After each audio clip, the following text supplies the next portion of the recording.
I grew up in Birmingham in the Midlands, which was an industrial town, very industrial, much like your Detroit, really.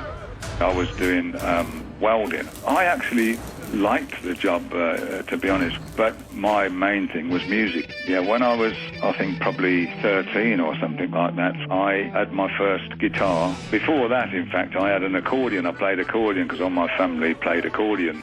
I met this band called the Birds and Bees, and they asked me to come and play with them. They were about to leave for Europe. So I rehearsed and was all ready for it. Right. It was my last day at work.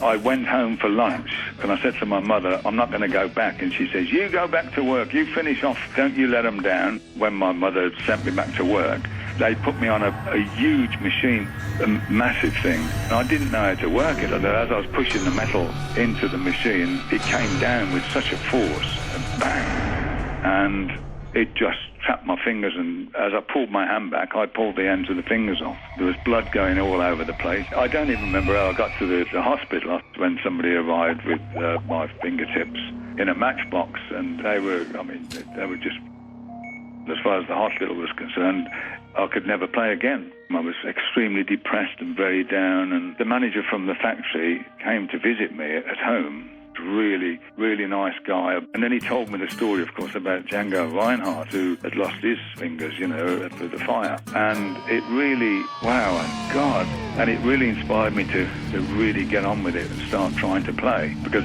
my fingers were so sensitive and painful that I got a washing up bottle and I melted it down into a ball, and then I'd sit there with this big ball on my finger of plastic. It was very difficult because you couldn't feel the strings. The strings they made in them days were very heavy, and certainly very heavy for me. I made my own sets up, and then I dropped the gauge down to make a light set of strings, and in fact that was the first official light gauge string ever made.